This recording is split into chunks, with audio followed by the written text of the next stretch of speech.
चलिए, बिना किसी देरी के इस ऐतिहासिक विश्लेषण में उतरते हैं। ये कोई मामूली कहानी नहीं है, बल्कि पूरे 11,000 सालों में फैला एक महाकाव्य है। मेहरगढ़ की छोटी छोटी बस्तियों से लेकर आज के इस आधुनिक चमकते हुए भारत तक का सफर। स्रोत सामग्री के आधार पर ये इतिहास बिल्कुल एक फीनिक्स पक्षी की तरह लगता है। आपको पता है ना, फीनिक्स जो बार बार अपनी ही राख से जिंदा हो उठता है। बस ऐसा ही कुछ है हमारा ये इतिहास। तो आइए इस कमाल की यात्रा को एक एक करके समझते हैं। इस पूरे सफर को आसानी से समझने के लिए हमने इसे कुछ खास हिस्सों में बांटा है।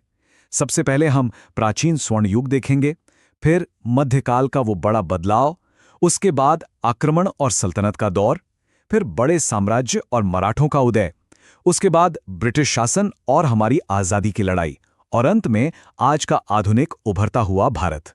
तो शुरुआत करते हैं भाग 1 से, प्राचीन स्वर्ण युग, पहले इंजीनियरों से लेकर विशाल साम्राज्यों तक। ये वो दौर है जब सभ्यता बस आकार ले ही रही थी, लेकिन जो नींव उन्होंने रखी वो वाकई हैरान कर देने वाली है। जरा इस कालक्रम को देखिए। 9000 ईसा पूर्व मेहरगढ़ की बस्तियों से कहानी शुरू होती है। लोग बस खाना बदोश जीवन छोड़कर खेती करना सीख रहे थे। लेकिन क्या आप यकीन करेंगे कि खुदाई में उस दौर की पत्थर की बारीक ड्रिल मिली है, जिससे दांतों का इलाज होता था। मतलब 11,000 साल पहले डेंटिस्ट्री मौजूद थी। वहां से आगे बढ़ते हुए सिंधु घाटी, फिर वैदिक काल और 326 ईसा पूर्व में सिकंदर का आना और मौर्य साम्राज्य का वो शानदार उदय, चीजें बहुत तेजी से बदल रही थीं। और जब हम सिंधु घाटी की बात करते हैं तो 15 लाख वर्ग किलोमीटर का वो विशाल इलाका दिमाग में आता है। जब दुनिया के ज्यादातर लोग कबीलों में भटक रहे थे, तब यहाँ हड़प्पा और मोहनजोदाड़ो जैसे ग्रिड सिस्टम वाले महानगर खड़े थे। उनका ड्रेनेज सिस्टम और उनकी शांतिप्रिय व्यापारिक नीतियां बेजोड़ थीं। कोई बड़े हथियार नहीं मिले वहां। और एक बात जो ध्यान देने वाली है, इस महान सभ्यता का अंत किसी भयानक युद्ध से नहीं, बल्कि जलवायु परिवर्तन और नदियों के रास्ते बदलने जैसी प्राकृतिक वजहों से हुआ था। खैर, समय आगे बढ़ा और समाज धीरे धीरे जनपदों से 16 बड़े महाजनपदों में बदल गया। इनमें सबसे शक्तिशाली साबित हुआ मगध। क्यों? क्योंकि उनके पास उपजाऊ जमीन थी और लोहे की खदानें थी। यही वो समय था जब भगवान बुद्ध और महावीर ने अपने विचार दुनिया के सामने रखे। और आगे चलकर आचार्य चाणक्य के मार्गदर्शन में चंद्रगुप्त मौर्य ने एक ऐसा अखंड साम्राज्य खड़ा कर दिया जिसकी मिसाल आज तक दी जाती है। इस स्वर्ण युग की उपलब्धियां तो देखिए। आर्यभट्ट का शून्य का आविष्कार, चरक और सुश्रुत के वो कमाल के चिकित्सा ग्रंथ, या फिर दिल्ली का वो लौह स्तंभ जिस पर आज तक जंग नहीं लगी। और नालंदा विश्वविद्यालय को कैसे भूल सकते हैं, जहां एक साथ 10,000 छात्र पढ़ते थे। विज्ञान हो, गणित हो या सिल्क रूट पर व्यापार, सच में ये एक असली स्वर्ण युग था। लेकिन समय हमेशा एक सा तो रहता नहीं। अब हम आते हैं भाग 2 पर, मध्यकाल की ओर बदलाव, स्वर्ण युग का विखंडन। ये एक ऐसा मोड़ था जहां से भारत का राजनीतिक नक्शा और किस्मत दोनों पूरी तरह से बदलने वाले थे। अब यहां एक बड़ा सवाल उठता है, आखिर इतने शानदार स्वर्ण युग का पतन हुआ कैसे? दरअसल सम्राट हर्षवर्धन के बाद पूरे उत्तर भारत को एक साथ बांधकर रखने वाला कोई मजबूत शासक बचा ही नहीं, और इसी सत्ता के खालीपन ने आपसी झगड़ों को जन्म दिया, जिसने इस सुनहरे युग को अंदर से खोखला कर दिया। ये कालक्रम इस उथल-पुथल को बहुत अच्छे से समझाता है। 647 ईस्वी में हर्षवर्धन की मृत्यु के बाद लगभग 200 सालों तक त्रिपक्षीय संघर्ष चला।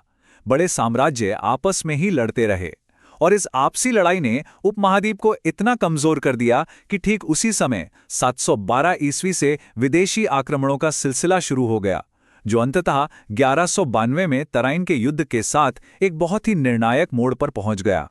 अगर हम इन दोनों युगों की तुलना करें तो फर्क बिल्कुल साफ दिखता है। प्राचीन काल में मौर्य और गुप्त साम्राज्यों के पास एक स्थिर प्रशासन था। पूरे देश में एक ही मुद्रा चलती थी। लेकिन मध्यकाल की शुरुआत तक आते आते देश छोटे छोटे राज्यों में बंट गया था और लगातार युद्ध हो रहे थे। और इसी राजनीतिक बिखराव ने बाहरी ताकतों के लिए भारत के दरवाजे खोल दिए। और यहीं से शुरू होता है हमारा भाग 3, आक्रमण और सल्तनत, सांस्कृतिक टकराव और विनाश। स्रोत सामग्री बताती है कि महमूद गजनवी और मोहम्मद गौरी के हमलों से लेकर दिल्ली सल्तनत की स्थापना तक का ये दौर भारी उथल-पुथल का साक्षी रहा। अब जरा इस तथ्य पर गौर कीजिए। स्रोत के अनुसार बख्तियार खिलजी के हमले के बाद नालंदा विश्वविद्यालय की वो विशाल लाइब्रेरी लगातार 3 महीने तक जलती रही थी। सोचिए जरा, वो सिर्फ ईंट और पत्थर की इमारतें नहीं जल रही थीं, वो हजारों सालों का इकट्ठा किया हुआ प्राचीन ज्ञान, गणित और खगोल शास्त्र का सारा रिसर्च जलकर राख हो रहा था। ये एक ऐसा नुकसान था जिसकी भरपाई शायद आज तक नहीं हो पाई।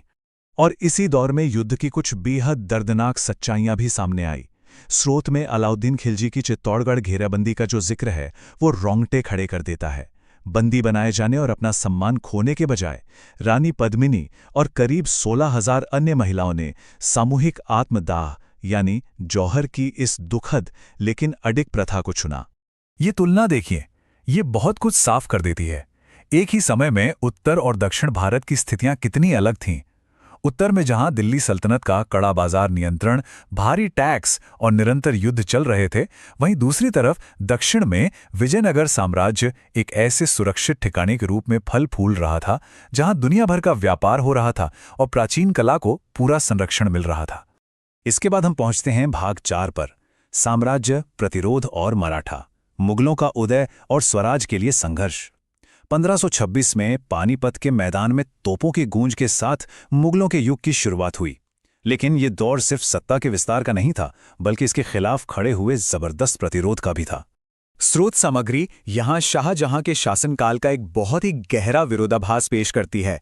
एक तरफ ताजमहल और लाल किले जैसी भव्य इमारतें बन रही थीं, जिन पर बेहिसाब दौलत खर्च हो रही थी, लेकिन ठीक उसी समय आम किसान भारी टैक्स और भयानक अकालों के बोझ तले दबकर खत्म हो रहे थे।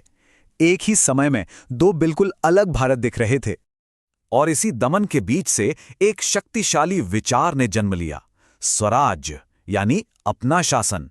शिवाजी महाराज ने इसी विचार के साथ मराठा साम्राज्य की नींव रखी। उन्होंने औरंगजेब की विशाल सेना को अपनी गुरिल्ला युद्ध नीति से छका कर रख दिया। और इतना ही नहीं, उन्होंने एक बेहद संवेदनशील प्रशासन बनाया और आम लोगों की रक्षा के लिए अपनी खुद की नौसेना भी खड़ी कर दी। मुगलों के खिलाफ यह प्रतिरोध कोई छोटी मोटी बगावत नहीं थी। हल्दी घाटी में भील जनजातियों के साथ मिलकर लड़ते महाराणा प्रताप हों, या आगरा की कड़ी कैद से शिवाजी महाराज का वो चतुराई भरा पलायन, या फिर संभाजी महाराज का वो सर्वोच्च बलिदान जहां उन्होंने भयानक यातनाएं सहली लेकिन झुकना मंजूर नहीं किया। स्रोत साफ बताता है कि मुगल साम्राज्य को इस जमीन पर कितनी भयंकर चुनौती का सामना करना पड़ा था। और फिर आता है हमारा भाग 5, ब्रिटिश शासन और स्वतंत्रता। ईस्ट इंडिया कंपनी से लेकर स्वतंत्रता संग्राम तक मुगलों के कमजोर पड़ने के बाद देश में जो राजनीतिक बिखराव आया, उसका पूरा फायदा एक नई विदेशी ताकत ने उठाया। व्यापार के बहाने आई अंग्रेजों की ईस्ट इंडिया कंपनी ने फूट डालो और राज करो के कुख्यात नीति से पूरे उपमहाद्वीप को जकड़ लिया। अगर हम इस सफर को देखें तो 1757 में प्लासी के युद्ध से जो आर्थिक लूट शुरू हुई, वो 1857 आते आते एक बड़े सशस्त्र विद्रोह में बदल गई। फिर 1919 के जलियांवाला बाग हत्याकांड ने तो पूरे देश की रूह को झकझोर कर रख दिया। इसके बाद महात्मा गांधी के अहिंसक आंदोलन और सुभाष चंद्र बोस की आज़ाद हिंद फौज जैसे अनगिनत प्रयासों ने मिलकर अंततः 1947 में हमें आज़ादी दिलाई। और अब हमारा अंतिम अध्याय, भाग 6, आधुनिक उभरता हुआ भारत, फीनिक्स का पुनर्निर्माण। 1947 के बाद का ये वो विजयी दौर है जहां सदियों की गुलामी के बाद इस प्राचीन सभ्यता ने खुद को फिर से समेटना और आधुनिक दुनिया के हिसाब से खुद को दोबारा गढ़ना शुरू किया। लेकिन जरा सोचिए, क्या ये इतना आसान था? ये 562 की संख्या देखिए। आज हम भारत का जो विशाल नक्शा देखते हैं वो हमें यूं ही नहीं मिल गया था। सरदार वल्लभ भाई पटेल ने 562 अलग अलग बिखरी हुई रियासतों को अपनी कूटनीति से एक सूत्र में पिरोया। तब जाकर आधुनिक भारत का वो नक्शा तैयार हुआ जिसे आज हम सब जानते हैं। और हमारी तरक्की वाकई कमाल की रही है। अंग्रेजों के जाने के बाद जो देश बुनियादी चीजों के लिए भी संघर्ष कर रहा था, उसने अकालों को हमेशा के लिए पीछे छोड़ दिया। पोखरण में परमाणु परीक्षण करके दुनिया को अपनी ताकत दिखाई। चंद्रमा के दक्षिणी ध्रुव पर चंद्रयान उतारा, जहां आज तक कोई और नहीं पहुंच सका था। और आज हम दुनिया की 5वीं सबसे बड़ी अर्थव्यवस्था बनकर खड़े हैं। तो इस पूरे ऐतिहासिक विश्लेषण को देखने के बाद एक सवाल तो मन में जरूर आता है। पूरे 11,000 सालों तक लगातार उठने, गिरने और फिर से अपनी राख से उठ खड़े होने के बाद ये प्राचीन सभ्यता अब आगे कौन सा नया ऐतिहासिक मुकाम हासिल करने वाली है? इतिहास सिर्फ बीते हुए कल की कहानी नहीं है, बल्कि आने वाले कल का आईना है ना? सोचने वाली बात। इस विश्लेषण में फिलहाल इतना ही।